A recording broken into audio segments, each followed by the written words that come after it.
Merci, merci. Merci. Merci Mingi. Merci pour la confiance. Bonjour, bonjour.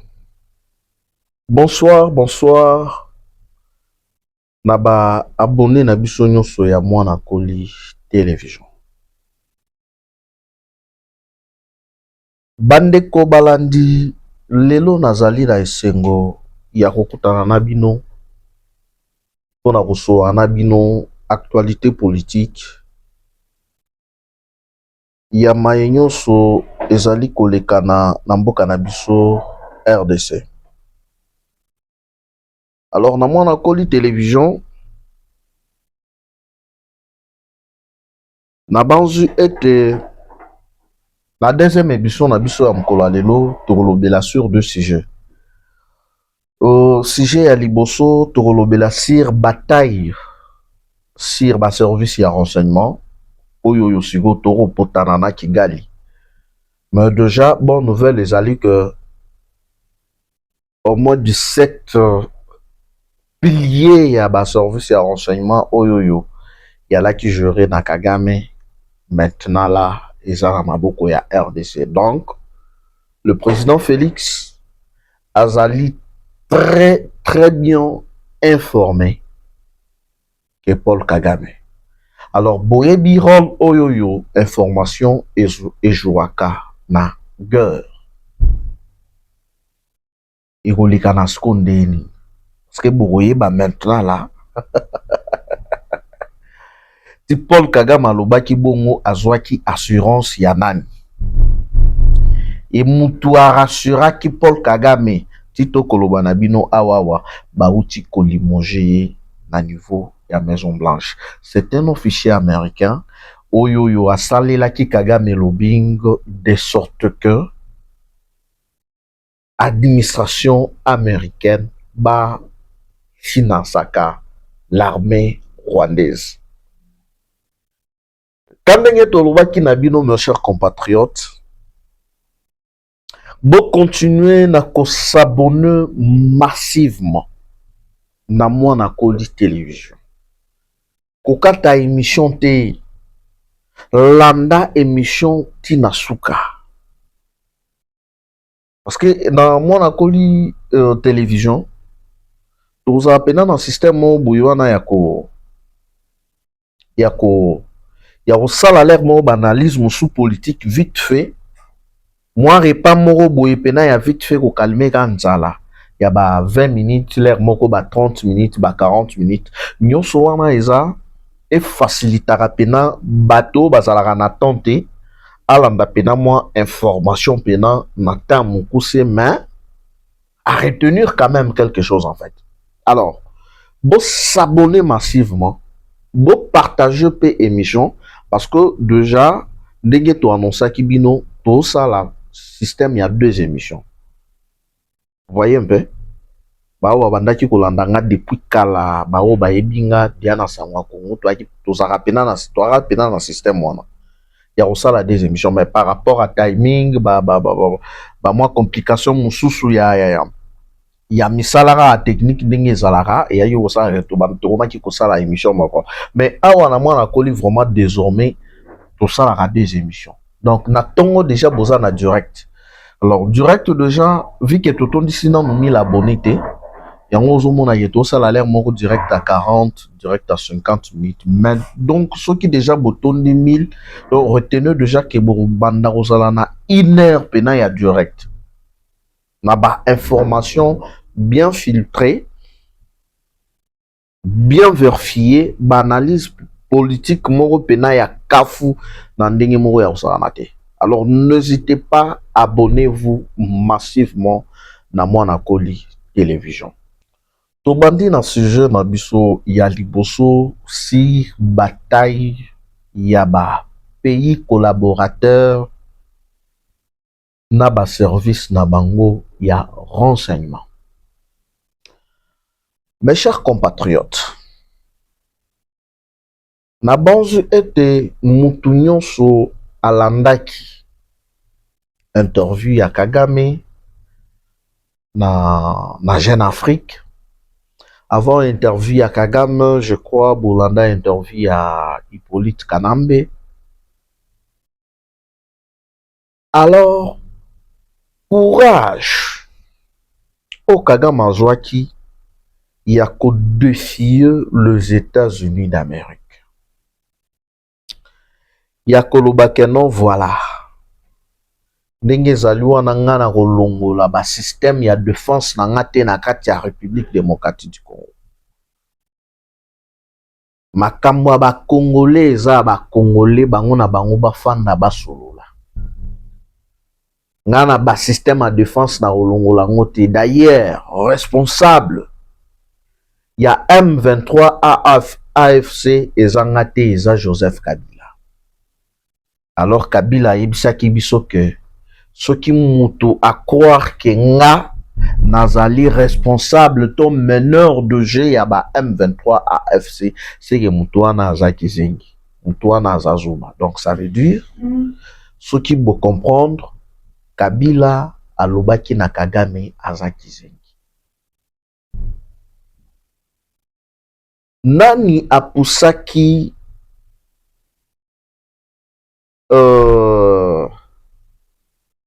Kagame na erreur?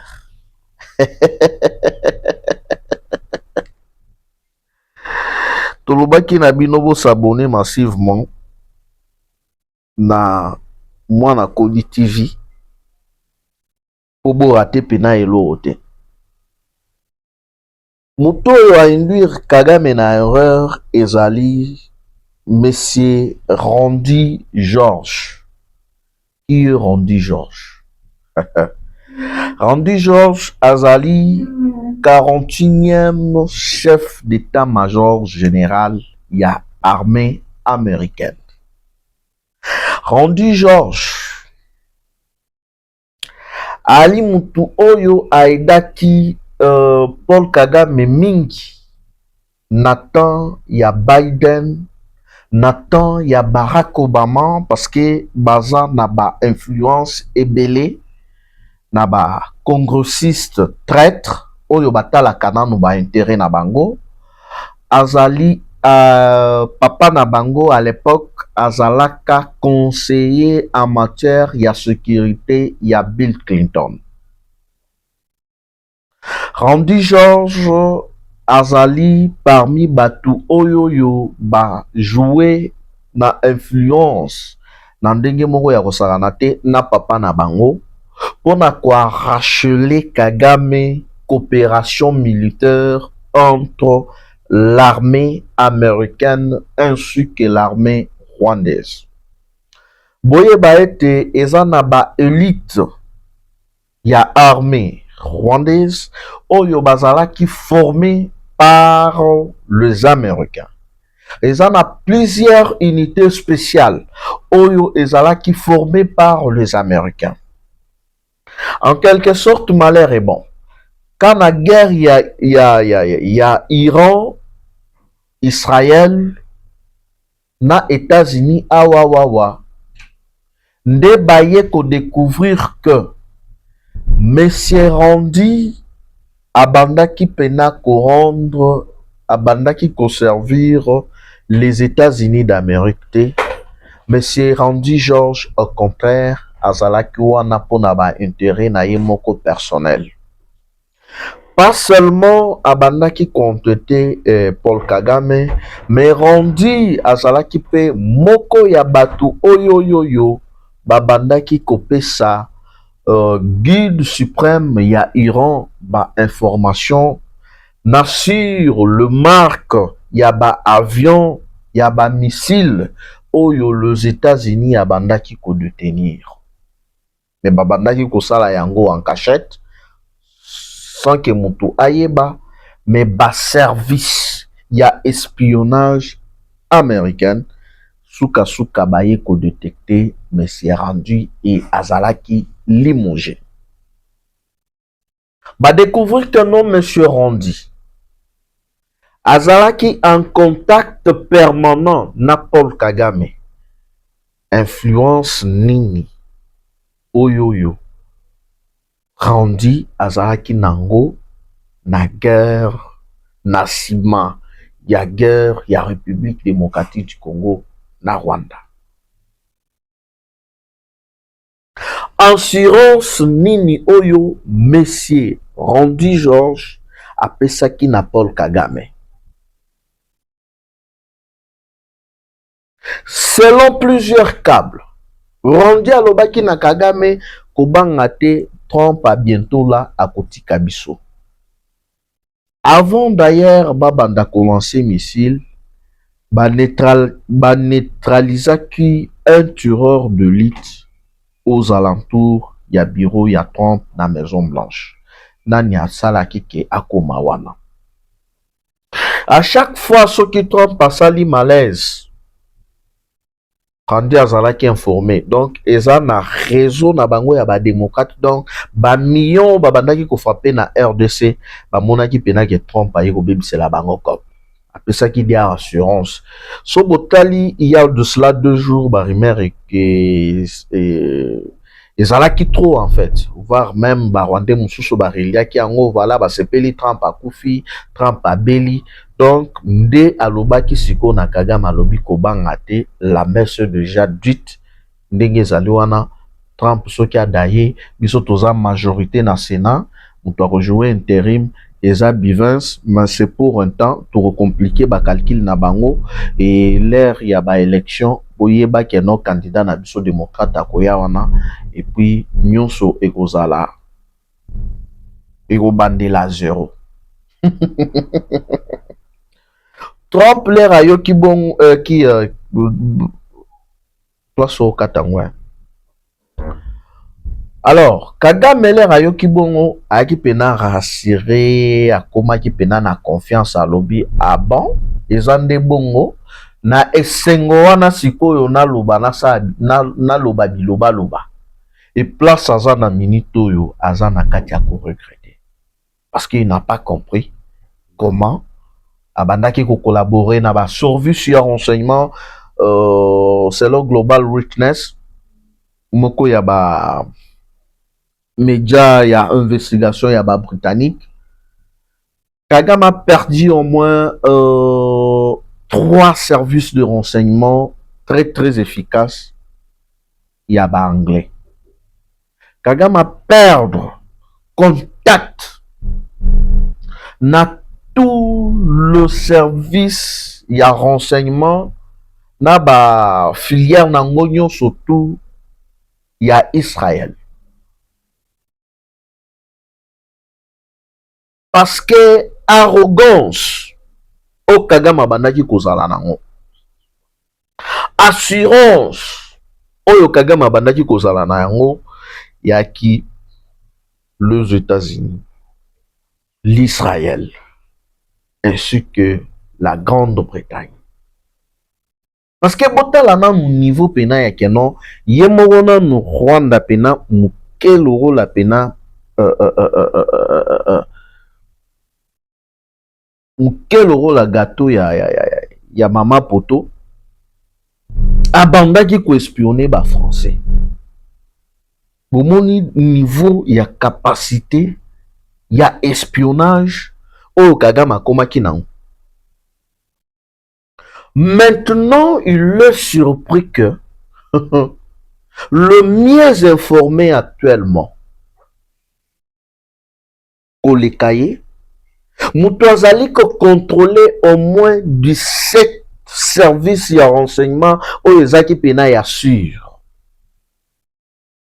C'est Monsieur le Président de la République, Félix Antoine Tshisekedi Tshilombo.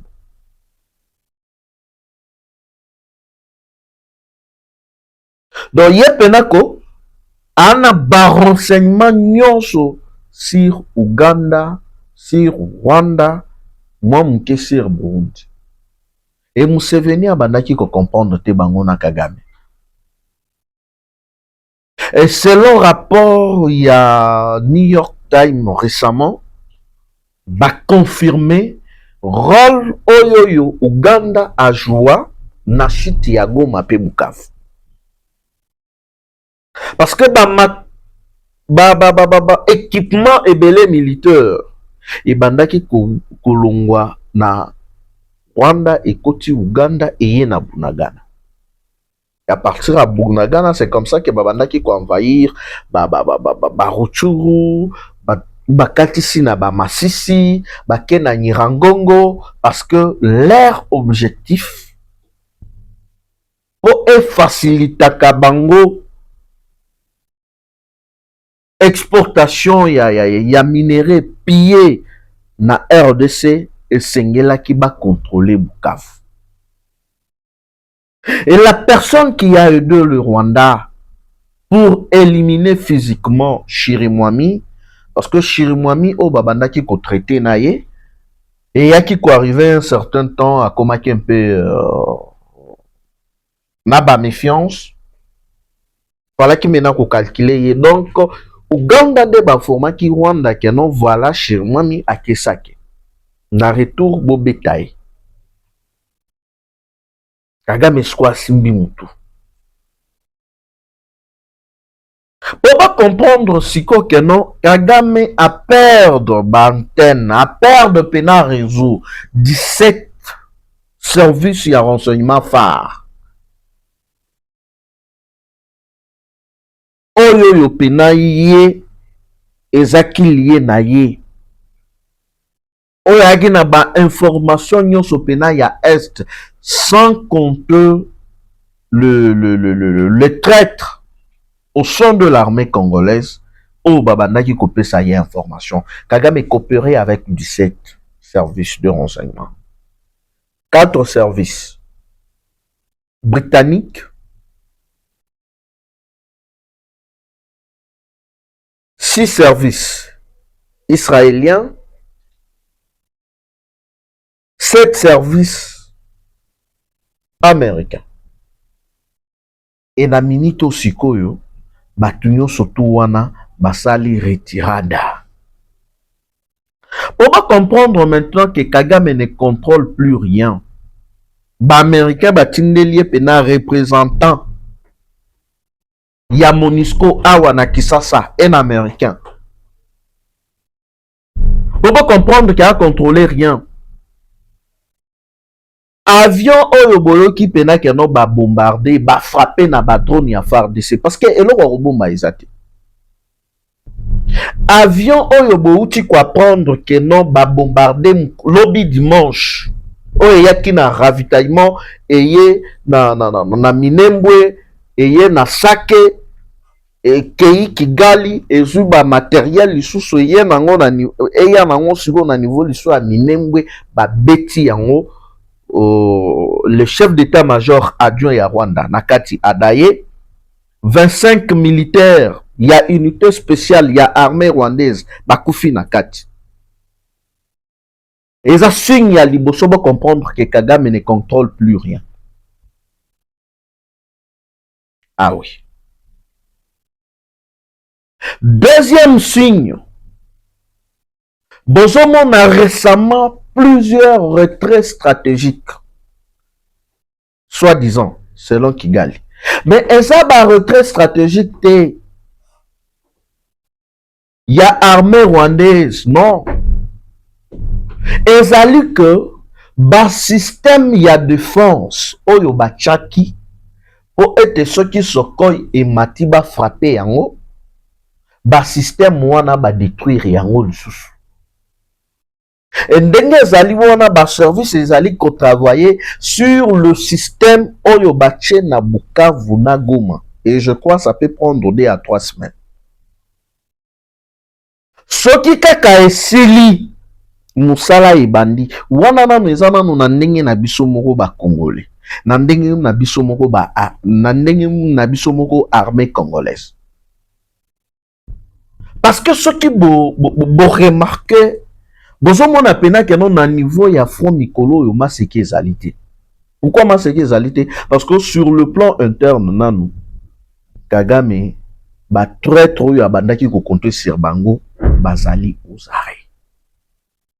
Et ba ko sambisa bango kala mingi te awa na ndenge moko ya osana te. Est-ce que vous comprendre maintenant pourquoi mukolo oyo facha lobaka tozongisa loi ya pendaison pour na ba traître Batu ya liboso batelemelaka yango sur l'église catholique. Te. Et c'est qu'on respecter la vie humaine. Loi wana na Congo eza na place te parce que bango moko baza ba traître. Bato yo bango ba ko soutenir bazali ba traître. Ah oui.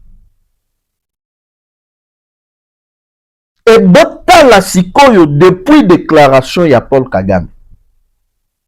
Oyo ayebisi biso que la FCM 23 c'est Kabila. Au moins appena que arrogance, insolence. Oyo mwana oyo ambongo na mwana oyo shole bazalaki nango. Bakomi koloba na ba réserve. Bakomi koloba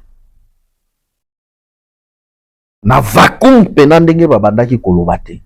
Parce que babimi na mpwasa. Pour autrefois, babandaki koyana ba manipulation, ko manipulaka, non, vous savez, on doit aller au dialogue pour les mieux vivre ensemble entre Congolais. Non. Officiellement, le pasteur, il y a église protestante lobby a sali déclaration, bango bazo soutenir changement, il y a constitution. Heureusement, il n'est pas Kassayan. Heureusement, il n'est pas Kassayan. Parce que s'il était Kassayan, il y a comme Makila et gagne. Ces gens savent pourquoi bako manipuler que non voilà balouba parce que yebi que tu sais qu'est dit est en train d'écrire l'histoire. À part diplomatie politique, Tala Fachi a improvisé les sous diplomatie sportive. Lelo okamati sport neti box, li solo et komi ko betama parce que Fachi a tché volonté. Lelo ozui bale 52 ans après toke mondial. C'est parce que Fachi a tché volonté. Fachi a activé qui diplomatie. Et Babylon Onyo Sowana retenait que les ennemis de la République, ezali kopé sabango kanda.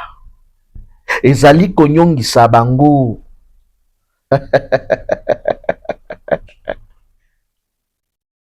Ce que le monsieur a perdu complètement contrôle, il y a 17 services et renseignements mix où les bandaki ko travailler na pillage et minerai à République démocratique du Congo.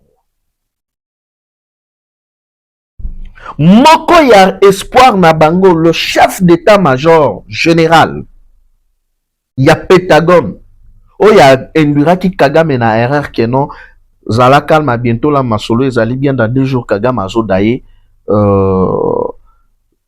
le général Ribin Georges Balimogé Bakouti a bandaki kosolana Kagame chaque jour. C'est pour vous dire que l'ère de la RDC, mes chers compatriotes, l'ère de la RDC a sonné. Et ça a hasardé. Nayebisaki batu, ceux qui bozali ko comprendre ba signe du temps te. Ceux qui bozali ko se rappeler na ba écriture te.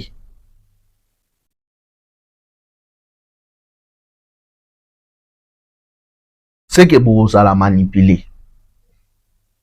Ouais, aujourd'hui, l'Israël a 2 armes pour se protéger.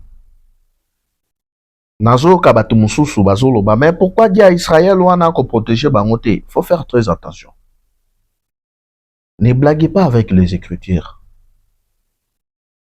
Parce que les Écritures et loba mutu akobundisa Israël ngai nzambe na ko frapper. Ngai nzambe na ko confondre. Botala siko ba signe du temps. Israël na États-Unis baza eloko moko. Coutume ya bakasayan et marchaka de peur na ba juif, na ba israélien. Yango monaka plusieurs kasayans ba mibengaka Tisamba Chaï Salele, donc il veut dire les juifs ou les israéliens. wana signe liboso. Mtu akonzaka ba confession religieuse nyonso ya république ya monde mobimba. C'est le pape. Trump alamuka mukolo mususu na tongo atwitaka ndenge atwitaka bongo batakisaka ye ya liboma boyeboye. Alobi le prochain pape et aux américains. 2 jours après atinda le vice-président Bivens na Vatican. L'air accueilli à Zongi, Benoît César Daye, fumée noire, soukanango, fumée blanche, Pape Léon Abima, un Américain.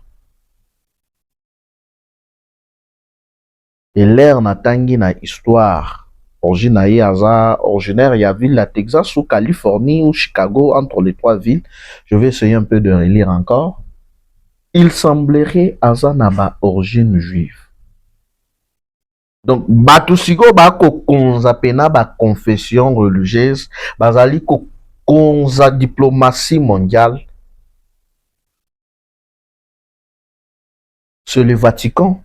Et qui gère le Vatican actuellement? C'est le pape Léon qui détient la nationalité américaine. Eza azarte. Ezali basin du temps. RDC ebeti 52 ans. Tokendaka mondial te. Mondial ekobetama na États-Unis, RDC a se qualifié na mondial. Mokili mobimba sikoyo bako comprendre que yaka na pays mususu awa pena ezalaka RDC. Parce que mondial c'est toute la presse du monde. Bayaka wana. Et na kosenga na ba Congolais ya Amérique, ba Congolais o ba ozala na ba moyen ya ko se déplacer na États-Unis ko kende kota la mondiale. N'oubliez pas, ya ko brandir ba drapeau pour dénoncer l'agression rwandaise.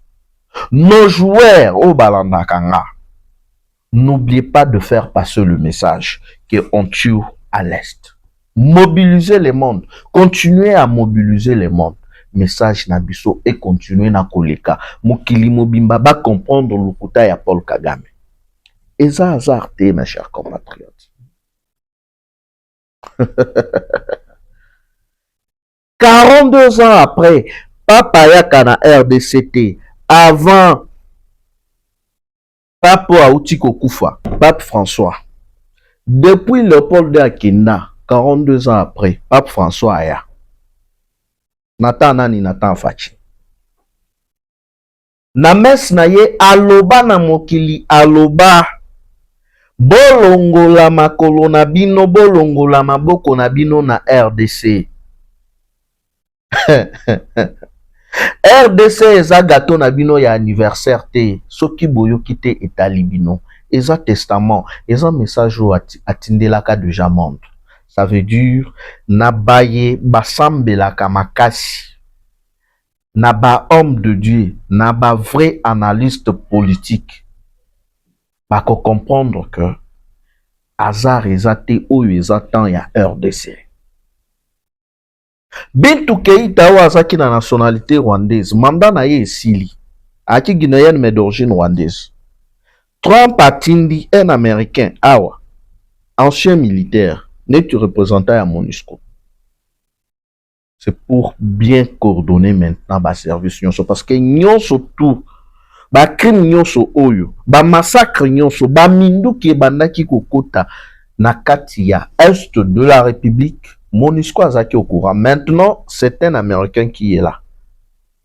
Ba Bill Clinton, ba Obama, bazaki na ba intérêt privé. Maintenant, c'est les intérêts. Il y a ba Américain. Parce que pour Trump, c'est l'Amérique d'abord. Pour ba comprendre déjà que RDC est un pays solution. Alors, mboka ngope to silisana no bitumba, to sunga bango, to appuyer bango. Stabilité là parce que à bientôt là d'ailleurs pour votre information Mindu ki Rubanda Rosali Manakati à République démocratique du Congo et ça j'étais Boyoka Kilobi population et yembi Pachi Tobaki Selio mandat Bango Moko Tobakiseli yo manda tobakiseli yo manda bango moko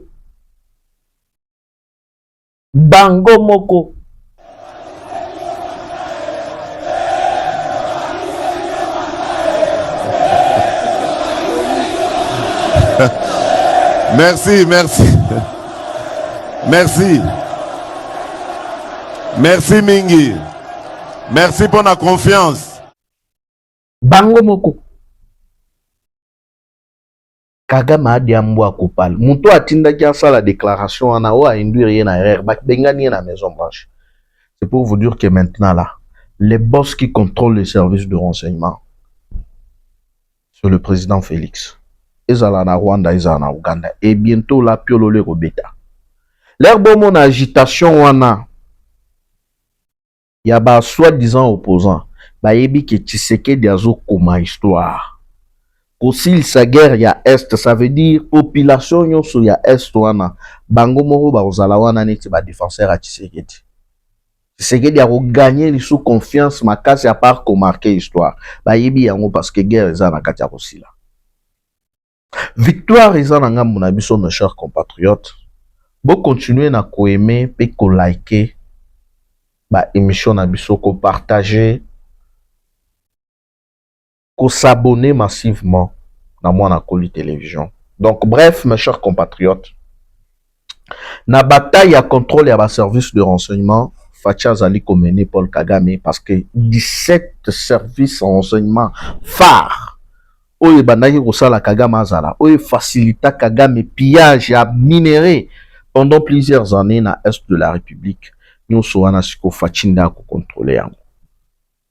On doit comprendre que Fachim Toazali ko contrôler. Imaginez-vous l'hélicoptère militaire blindé oye yaki na chef d'état-major adjoint rwandais na 25 militaires ya armée spéciale ya Rwanda ezaki bombardé na Minembwe. Et yango nde yaka ko déposer ba matériel partout. Ba bombarder yango nini parce que tozaki na information. Drone elongwe tout ebeti ba. Mutu moko te abiki. Ko se retirer au bozo yo kao village boye ba se retirer au batu boye ba rebelle twandera ba kendaki ko se rendre. Eza azarte. Ba système de défense na ba localité ebele ba cité ebele o bango ba installa. Ba comprendre noter ils osent la neutraliser parce qu'on travaille là-dessus. Merci mes chers compatriotes. Pour ne rien rater, vous continuez à vous abonner massivement à Mwana Koli Télévision. Gaïna Bino Tokutani Mkolo Lobby à partir de déjà à 8h, à direct dans l'abisso du jour chaque matin. Merci et à demain.